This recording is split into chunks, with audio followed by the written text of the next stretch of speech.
Vereador Ronaldo Caiado, antes de tudo, meu amigo, gosto demais do Ronaldo, um abraço a ele, a Gracinha e a família. Bom dia, governador. Bom dia, Datena, bom dia aí a todos que nos acompanham, também pela rede de internet. A você aqui, meu grande abraço e a saudade de poder aí, em próximos dias, encontrar e conversar pessoalmente. Tomara que sim, vai. Eu não vejo a hora de te ver, cara, porque a gente passou bons momentos, né? Ele teve bons momentos. Vou contar um momento aqui, que esse momento é bom, porque o Caiado sempre foi um cara que nunca teve medo de nada. O Caiado é conhecido pela... Ontem aconteceu isso. É conhecido pela coragem dele. O Caiado é um cara corajoso. Eu conheço gente corajosa. Mais que o Caiado, eu duvido. Pode empatar. O Batman, o Super-Homem, o Thor, pode empatar com o Caiado. Mais corajoso que ele não tem, não. Uma vez eu estava com o Cajuru num bar esperando o Caiado para conversar, sei lá, sobre o quê. Era sobre uma ameaça de morte. E eu não sabia, o Cajuru não me contou o que ia acontecer com o Caiado. Aí o Caiado, a gente estava num bar cheio de gente. O Caiado chegou, mais ou menos umas 10 horas, estava vindo do estado do interior. Aí o Caiado sentou assim e de repente o bar foi esvaziando, né? Porque eu não sabia da ameaça de morte. Aí o Caiado falou assim, Datena, que esse vozeirão dele, queria agradecer a sua coragem, estar aqui comigo, eu que estou sendo mais uma vez ameaçado de morte. E o bar esvaziando. Eu falei, ô Caju, você não falou nada disso, então vamos embora daqui, ó. Pelo amor de Deus. O Caiado já foi ameaçado de morte um monte de vezes. Não foi uma vez só, não. E normalmente, geralmente, quase que na totalidade das vezes, por bandido safado e sem vergonha que não dá moral para bandido. Se tem um cara que não dá moral para bandido é o Caiado. Aliás, acho que tentaram ofender o Caiado com negócio de segurança pública ontem, lá um deputado, e aí o couro comeu da CPI do MST. O que aconteceu lá, Ronaldo? Você disse que o movimento era ligado ao narcotráfico, aí o pau comeu. Foi em Brasília isso ontem, não foi? Datena, eu estava também ouvindo aí antes de entrar aqui a minha entrevista, e você colocava aí pontos importantes, e que nós precisamos de esclarecer isso e saber o que a sociedade deseja. Porque eu não conheço democracia nenhuma no mundo onde não tenha segurança pública. Essa é a realidade. Hoje, eu posso dizer, sem nenhum medo de errar, eu posso afirmar, tá certo? Que hoje Goiás é o estado mais seguro do país. É o estado mais seguro do país. Não tem outro estado na federação que tenha o padrão de excelência de segurança pública, seja no setor urbano, seja no setor rural, como se tem no estado de Goiás. E por que nós atingimos essa condição de excelência? Nós conseguimos, primeiro, pela profissionalização, a competência das nossas forças de segurança. Segundo, porque nós autorizamos que eles trabalhassem. Ou seja, quando eu assumi o governo, eu disse, ou bandido muda de profissão ou muda de Goiás. E é essa regra que prevalece aqui no estado. Terceiro lugar, aparelhando a nossa polícia em condições de poder ter um enfrentamento em igualdade de condições e não ser superada pelo armamento da bandidagem no nosso estado de Goiás. Goiás não teve, desde que assumimos o governo, nenhum caso de novo cangaço, não teve um assalto a banco, não se teve mais aquelas ações de invasões disseminadas de terras, de propriedades rurais. O quadro hoje de segurança pública hoje, nas grandes cidades e no entorno de Brasília, que era entre as cidades mais violentas do país, tá certo?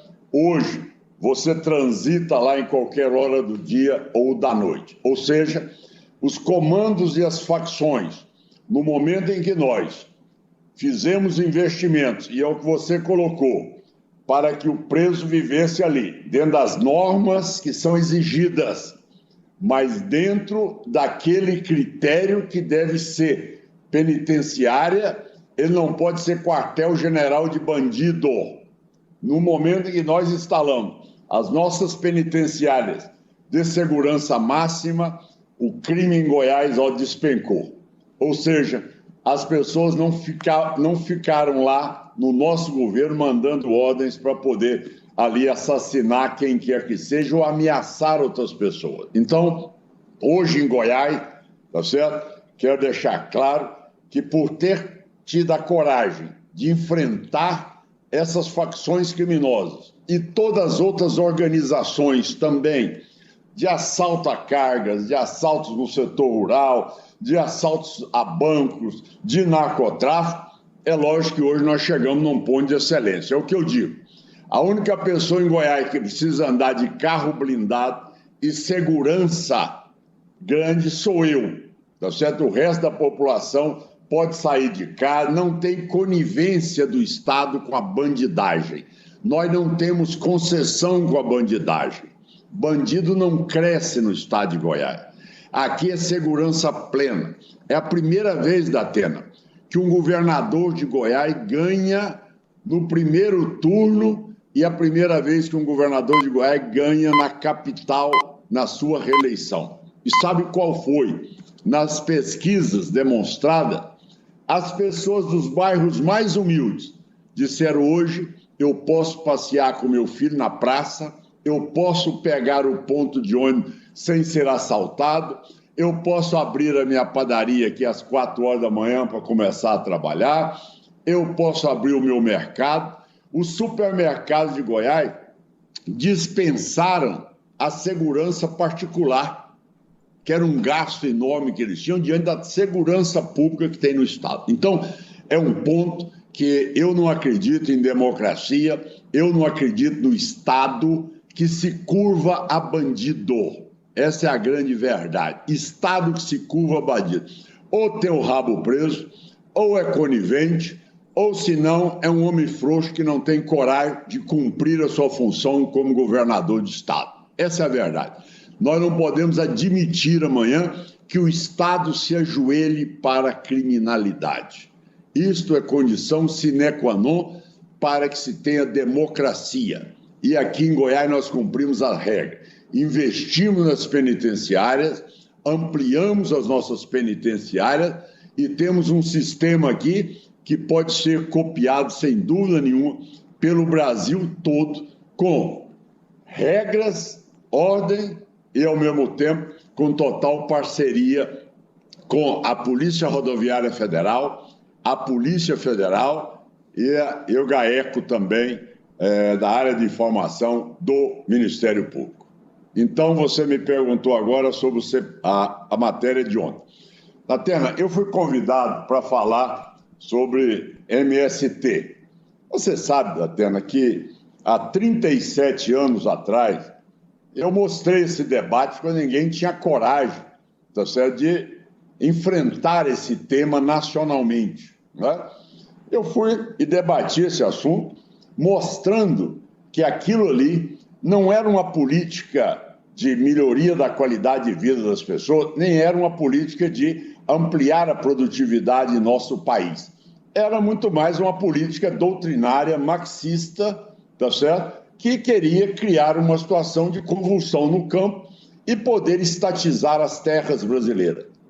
E, neste momento, nós ampliamos esse debate. Ao ser convidado à CPI ontem, é lógico que eu fiz questão de ir. É um tema que eu conheço. Talvez ninguém ali na casa tenha o tempo que eu tive de discussão do tema até os dias de hoje.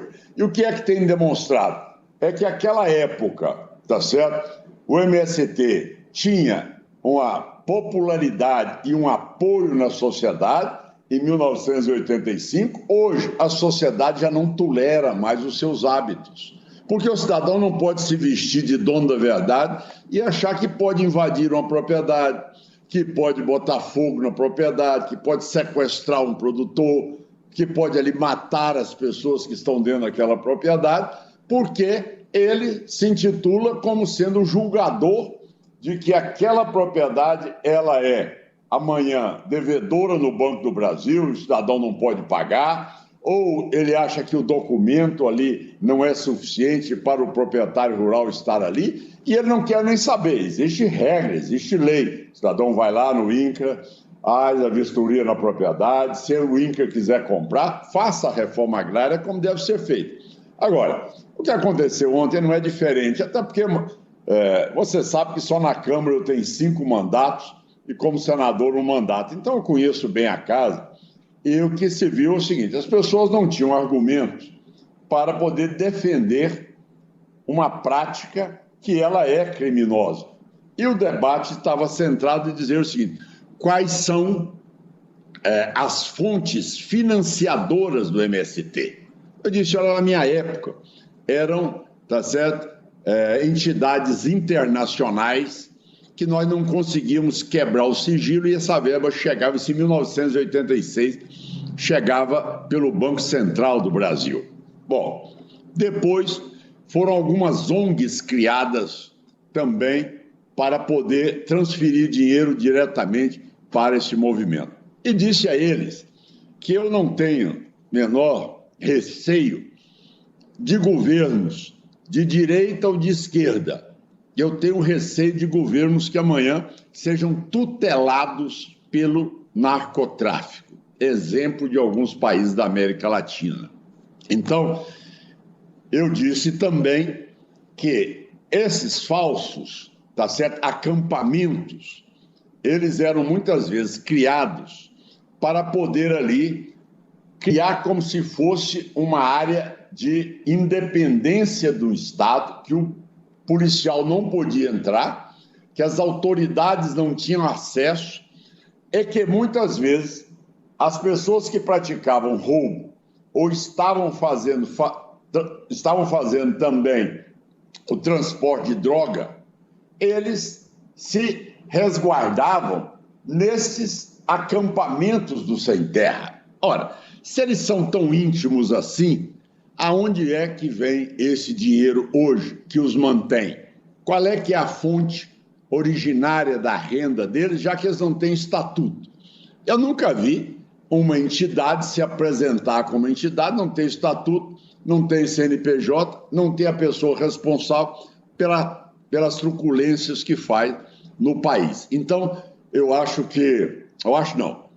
pratico aquilo que a lei nos impõe, ou seja, de fazer com que o cidadão tenha tranquilidade e que uma minoria, tá certo, que opta pelo caminho da criminalidade não prevaleça nos estados e não tenha amanhã a condição de sequestrar cidades como nós assistimos hoje no Brasil. Essa é a verdade. O cidadão hoje tem muitas cidades aí que o cidadão não anda. Tem muitos bairros que a polícia não entra. Em Goiás, se transita em todos os quadrantes do estado. Não tem nenhuma área em Goiás que diga aqui é do comando A, do comando B, aqui é da facção A, da facção B. Aqui em Goiás, a nossa polícia tem acesso a todos os lugares e nós nunca construímos esses guetos da criminalidade no nosso estado. Não vai longe, né? Não precisa falar do MST, mas não vai longe. Está mais do que provado de que PCC, organizações criminosas, têm financiado milícias, têm financiado políticos que estão sendo eleitos pelo povo. Porque o povo é pressionado a votar nesses caras.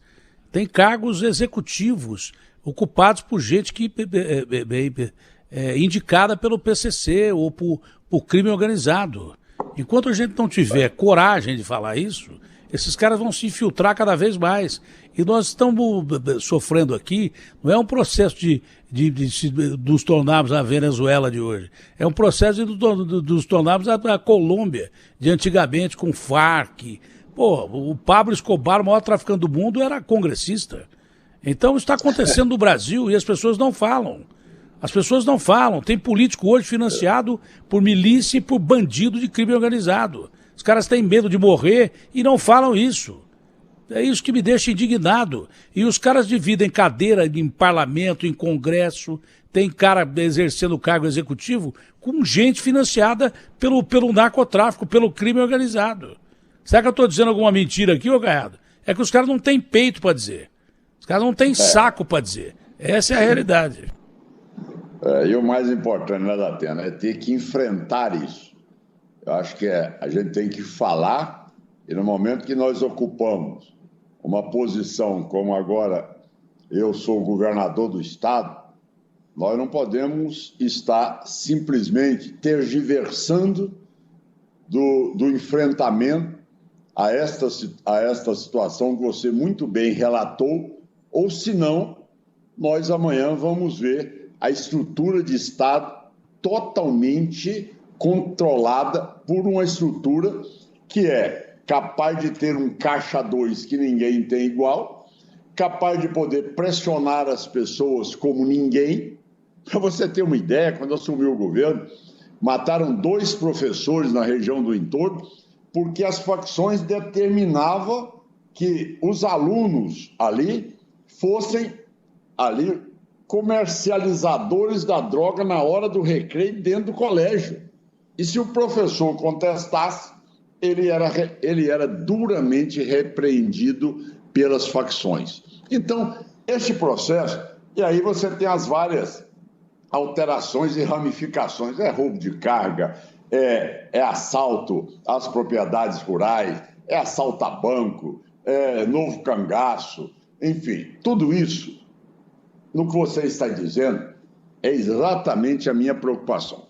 Eu espero, ao finalizar esse meu governo, poder dizer que Goiás é um lugar que o cidadão pode viver em paz. E espero que as autoridades brasileiras tenham maior coragem para enfrentar a criminalidade. Não é fácil, porque as ameaças chegam. Você sabe, Datena, quantas vezes você já passou por momentos difíceis de ameaça a você, a seus familiares, a todos nós. Agora, se nós recuarmos diante do cumprimento da lei, eu pergunto onde é que está a democracia nesse país? Quer dizer, as pessoas falam, não, tudo bem, tem seus direitos. Tudo bem, tem todos os direitos que estão em lei. Agora, as pessoas querem achar que a discussão também dessas prerrogativas é aquela que foi um debate também nacional, em que as pessoas querem impor ali visita íntima a faccionados, a criminosos de altíssima periculosidade, que comandam milhares de pessoas. Ora, se essa visita íntima vai servir a quê? Que não seja mandar recado para poder assassinar pessoas. Onde é que está essa regalia prevista para que um cidadão de alta periculosidade, para que um sujeito de alta periculosidade seja amanhã agraciado com essa condição de ter essa frequência? A que ponto chegou isso? E o pior, entraram com uma ação no Tribunal de Justiça de Goiás, tá certo? Para poder discutir esse assunto. Aí é uma matéria que é interessante. Entrou a favor do direito de visita íntima em Goiás uma entidade que eu mandei meu pessoal buscar a origem, ligada ao narcotráfico. Ela entrou como amicus curiae no processo da Terra, como amicus curiae para defender ali a visita íntima para as pessoas de alta periculosidade, de traficantes, chefes de quadrilha. Então, veja a que ponto de sofisticação nós estamos chegando. Olha, eu recebi informações que hoje, o poder hoje é tão grande dessas facções que eles estão construindo OSs, essas organizações sociais, para tomar conta de hospitais. Apresentam a melhor proposta, sabe para quê? Para poder adquirir éter, para poder fazer o refino da cocaína no Brasil. Outros estão entrando nas licitações de lixo. Sabe para quê? para distribuir a droga em todos os bairros da cidade, como se estivesse ali fazendo coleta de lixo, ganhando a licitação e usando tudo isso. Então, Datena, é muito mais grave. As pessoas ficam, às vezes, tá certo? Olha, você sabe, não é tanto assim, não sei o quê, até que vê a degradação completa, a ruptura, o esfacelamento completo da estrutura familiar, da condição de você criar um filho. Qual é o futuro de um drogado? Quer dizer, essas pessoas são pessoas totalmente desumanas, são pessoas que não têm um mínimo de respeito pela vida dos outros. Quer dizer, um traficante, ele destrói milhares de jovens que estarão amanhã irrecuperáveis. E tem pessoas que ficam com toda a complacência, não, tadinho, não é assim, não é bem acolá, não é bem isso, não é bem aquilo. Então, Datena, eu enxergo que talvez deva ser o maior desafio do país hoje, é exatamente como é que, ou seja, as autoridades de todos os poderes, hein? Seja poder judiciário, seja poder do executivo, do legislativo, os órgãos independentes como o Ministério Público, como também tribunais de contas, como é que todos os poderes, prefeitos, assembleias e câmaras vão reagir a este processo? Ou será que este comando, como você disse aí, o Pablo Escobar fazia parte do Congresso? A que ponto nós vamos chegar também esse nível de convivência? Porque, de repente, ficou bonito ter um traficante no seu condomínio, porque aí ninguém vai ser assaltado. Veja bem, Datena, a que ponto nós estamos chegando no Brasil. Eu já ouvi isso várias vezes. Eu já ouvi isso várias vezes. Já ouvi isso várias vezes. Vou morar no meu condomínio, porque aí eu sei que no meu condomínio ninguém vai assaltar. Olha, é algo que fere não só o bom senso, mas a inteligência das pessoas. E esses, tá certo, espertinhos, esses, tá certo, que acham que estão se protegendo, eles também vão ser vitimados pelo processo, sem dúvida alguma.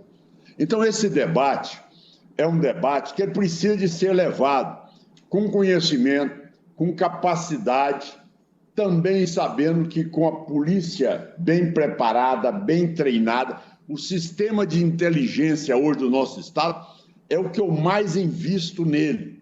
Todos os setores de segurança pública hoje estão interligados pelo sistema de inteligência, as informações circulam. Agora mesmo, nós prendemos aqui um caminhão com fundo fácil, 3 toneladas de maconha. Há poucos dias prendemos ali um caminhão também com 500 quilos de cocaína pura. Gente, isso aí, eu não sou estado limítrofe, eu sou um estado que estou no centro do país. Isso tudo, Goiás já prendeu mais de 120 toneladas de drogas no período que eu estou à frente do governo. Imagina bem o que seria isso no consumo das nossos jovens e da nossa população.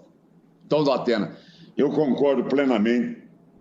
Você tem sido uma voz contínua, corajosa, que fala em segurança há tantos anos que lhe conheço, e o que a gente vê cada vez mais é o pessoal querendo fazer vista grossa, como se diz, cara de paisagem, não querendo enxergar o que está acontecendo dentro da própria casa dele ou da própria estrutura de governo dele, tá certo? E deixando com que as coisas continuem e simplesmente dando uma de Pôncio Pilatos e lavando as mãos e deixando o processo avançar.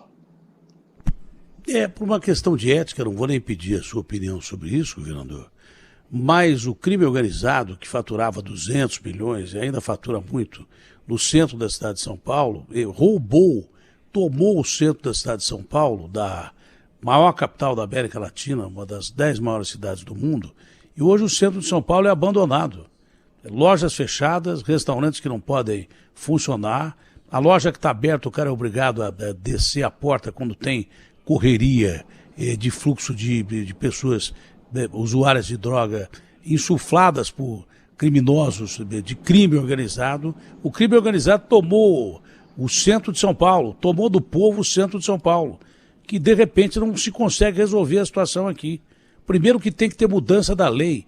Um cara que está sob efeito de K9, que é uma droga terrível, já é um problema de segurança de saúde imenso, a ponto do Biden e o Congresso americano colocarem isso como prioridade, a droga que mais mata lá nos Estados Unidos, mais do que crack. E o Brasil, além da K9, é o maior consumidor de crack do mundo. Tá? São Paulo, dessa Cracolândia, chama Cracolândia não é à toa. Tá? Um sujeito que está sob efeito dessas drogas não tem discernimento de saber se pode ser internado ou não. Ele nem sabe onde ele está. Só está esperando a morte chegar e ele quer morrer drogado. Então, é uma questão humanitária. Esses caras que vêm com esse papo furado de que o cara tem o livre-arbítrio, não tem. O cara que está drogado do jeito que está, ele não sabe o que fazer. Então tem que ter internação compulsória para que o sujeito possa se livrar do fantasma da droga e do traficante. Cada cara que você recupera, cada usuário que você recupera, é um freguês a menos para esse bando de malditos que, como o senhor disse muito bem, não estão nem aí com quem eles estão drogando. Estão drogando crianças de 10, 12, 15, 16 anos de idade. Estão drogando pais de famílias que já perderam as suas famílias. E o centro de São Paulo, o centro histórico de São Paulo, um lugar que é lindo, está completamente tomado pelo crime. E agora não adianta só ficar botando polícia lá para repressão, como o GCM, como Polícia Militar, tem que fazer investigação para saber o caminho da droga que está chegando no centro. E naturalmente, ao lado que você combate o traficante que está vendendo essa droga, financiado pelo crime organizado, você tem que dar ao sujeito, de uma forma humanitária, um tratamento para que ele se desvencilhe da droga e não morra ali e não continue retroalimentando um sistema que tomou o centro da maior cidade do país e está na mão de bandido. Não pode. Os comerciantes estão fechando as portas, ou então tem que ter segurança nas portas. E quando tem a porta aberta, tem o dono da loja, mais um cara para vender e não tem ninguém. Bairros que eram tomados pela população, não só do Brasil, mas como de países circunvizinhos, com roupa barata, que o cara comprava aqui e vendia nos seus locais de origem. Onde não tem mais ninguém. Os caras têm medo. Isso é lamentável, é terrível, e o crime não pode tomar conta de cidade nenhuma, quanto mais da maior capital do Brasil e nem do menor município brasileiro. Enquanto não se tiver coragem de combater o crime organizado, nós estamos completamente perdidos. Governador, mudando de pato para ganso, e a história do ICMS que volta a ser cobrado sobre... volta não, né? Mas de uma maneira... Na verdade, os governadores foram muito cínicos no Brasil, quando eles diziam que, olha, o ICMS não, deixa esse aí, não mexe nesse imposto não. Falavam, metiam o pau no Bolsonaro. O Bolsonaro fez muita bobagem, falou demais, fez muita coisa errada, mas houve coisas que ele defendeu que, na realidade, hoje em dia se prova que ele estava certo. Né? Primeiro com um controle maior da Petrobras, que isso é impossível. Você ter a Petrobras com paridade de petróleo lá fora, simplesmente vendendo gasolina mais cara aqui, óleo diesel mais caro aqui, para alimentar simplesmente a Bolsa de Valores e acionistas da Petrobras. Eu já disse aqui, e o Bolsonaro falou isso muitas vezes, e o Lula já repetiu isso, a Petrobras devia ser reestatizada. Mas com livre mercado, você comprar as ações que você vendeu. Eu não estou falando do pequeno acionista, não, porque tem grandes fundos internacionais que compraram ações da Petrobras. E é uma empresa de segurança nacional. O combustível é de segurança nacional. No meio de uma crise, se você permite o aumento do óleo diesel, você está ferrado, aumenta tudo. Você vai conter o giro inflacionário com a gasolina aumentando, né, com o óleo diesel aumentando, com o álcool cada vez mais adicionado a combustível aumentando. A sacanagem de você vender 30% do seu combustível com álcool, quer dizer que a cada 100 litros, 30 litros você paga o álcool a preço da gasolina. Quer dizer, tem uma série de disparidades aí que isso precisava acabar. Mas estatais costumam ser corruptas. Põe na cadeia o cara que é corrupto.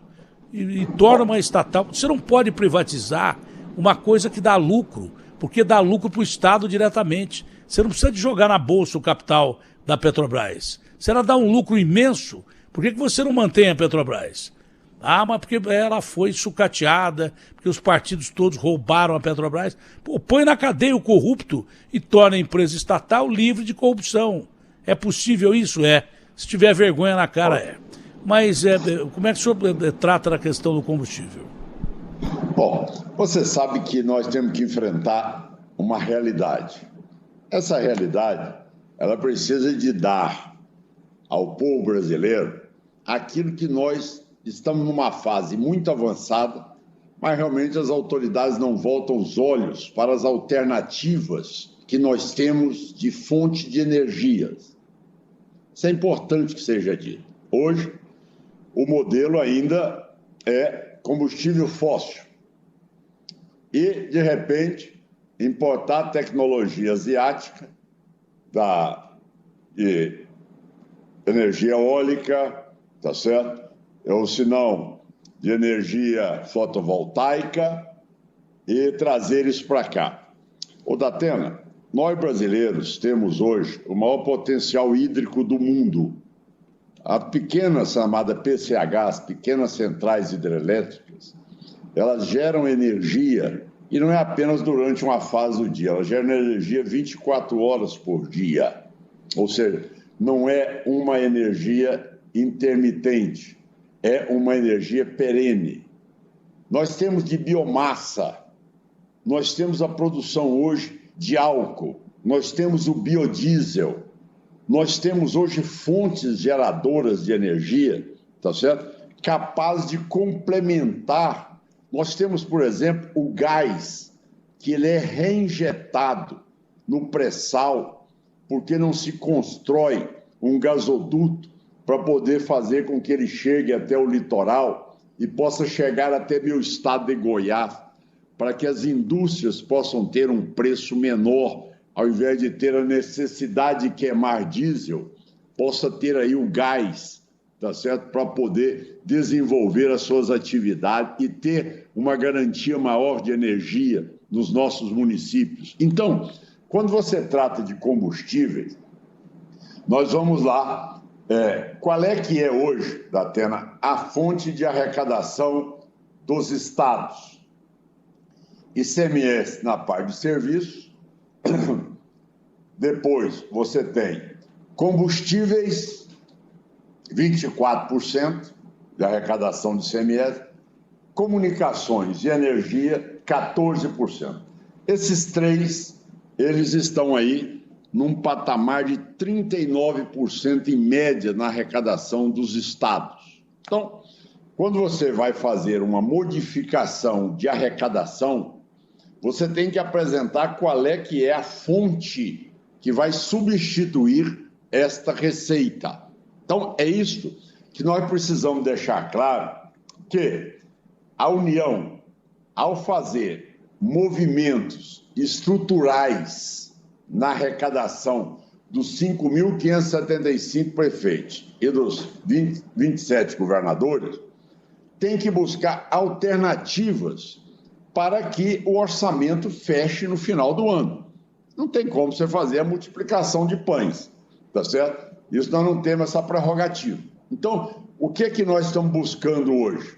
É fazer com que a gente consiga manter o serviço de educação, de segurança e de saúde e o pagamento em dia, mais os investimentos que nós precisamos, diante de um potencial de crescimento das nossas indústrias, para que o material básico seja aqui transformado.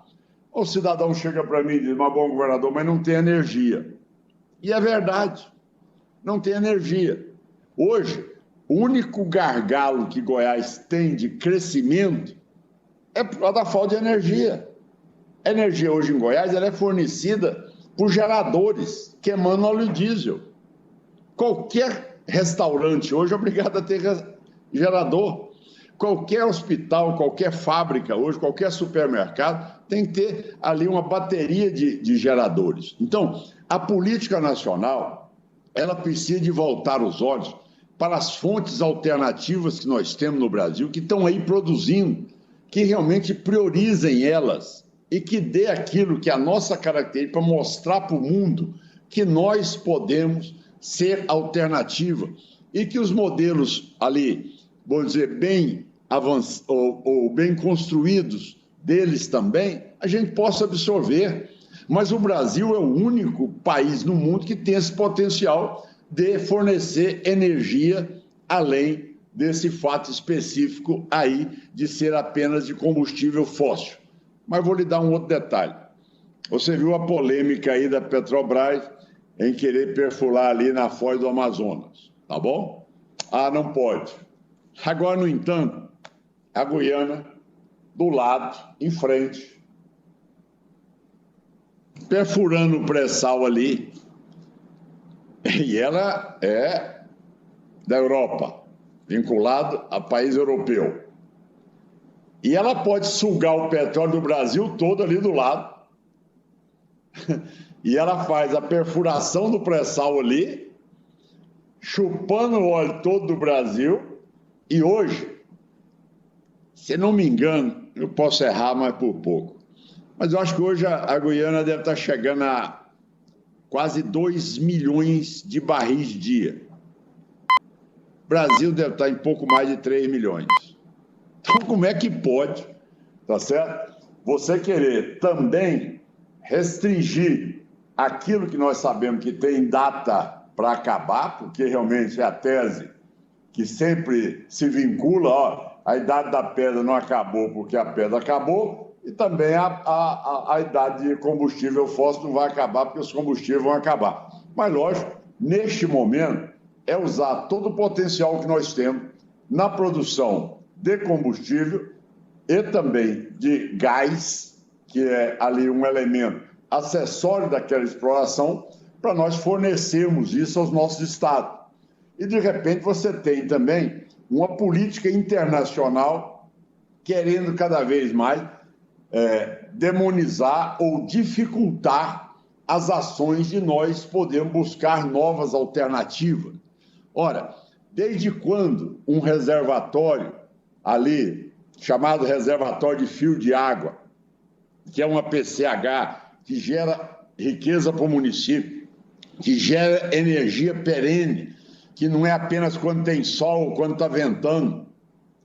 Por que isso não é mais prioridade no Brasil, sendo que nós temos o maior potencial de geração de energia contínua no mundo? Então, de uma certa maneira, é interessante porque os americanos podem explorar petróleo no Alasca. Mas vem cá, mas ali não é reserva ambiental do mundo todo. Mas vem cá, por que lá o americano pode explorar petróleo no Alasca? Mas vem cá, mas quer dizer que então a lei que serve para nós não serve para eles. Aí, de repente, a Guiana pode aqui, tá certo?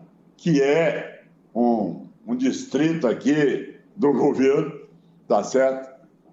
Europeu, tá certo? Pode explorar ao lado do Brasil, na foz ali do Amazonas, tá certo? Ele pode explorar petróleo e pode chupar o petróleo nosso todo.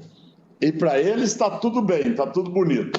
Então, Datena, este assunto, ele é um assunto que exige cada vez mais que debrucemos sobre essa matéria e possamos desmentir essas rotulações que tentam fazer, às vezes, as nossas fontes de energia para nós sermos apenas importadores aí de eólicas, tá certo?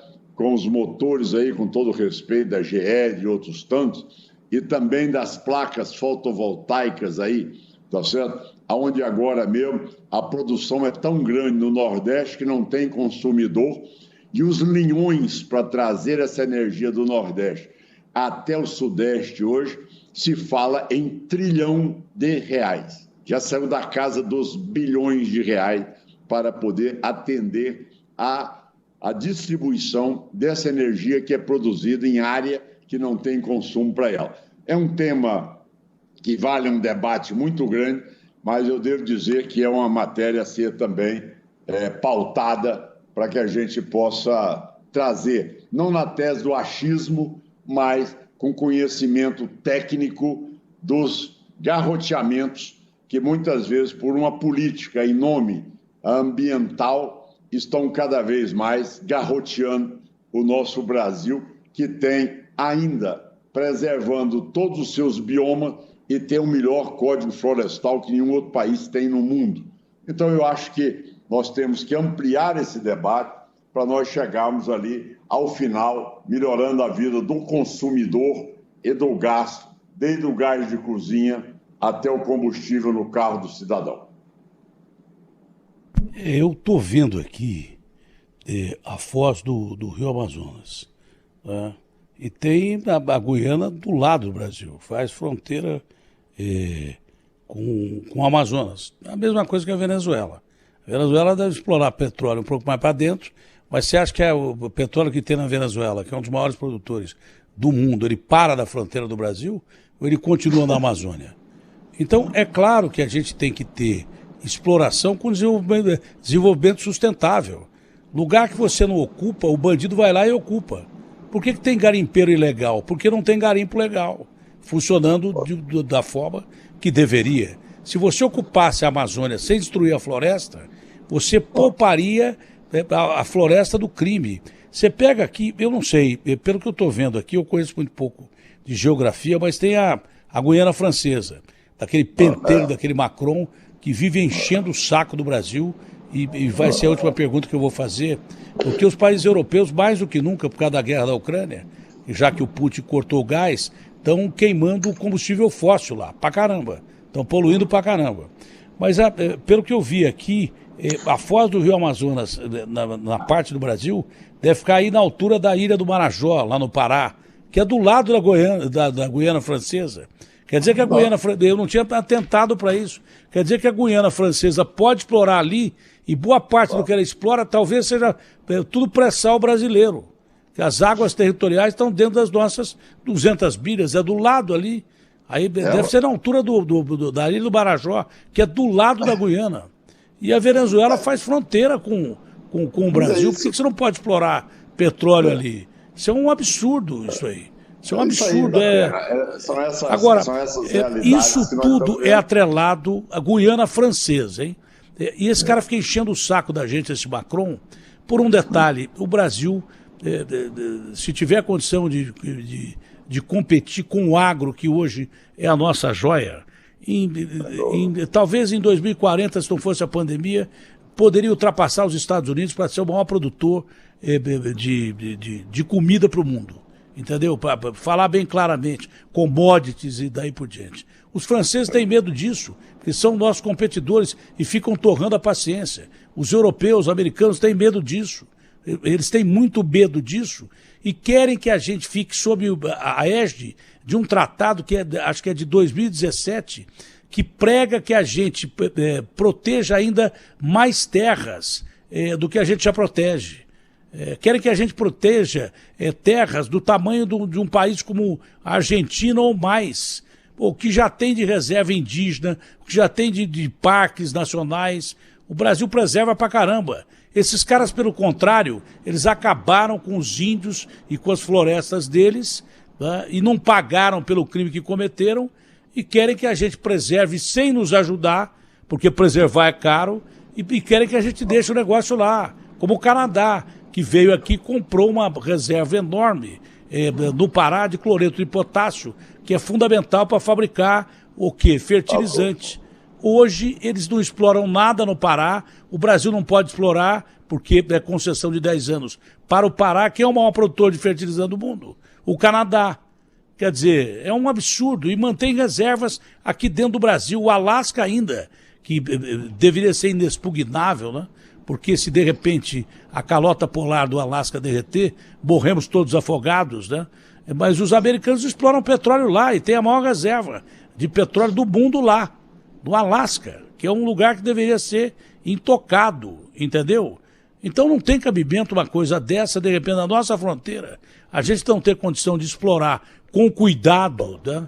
Porque você explorando com técnica, com capacidade, você não fere a natureza.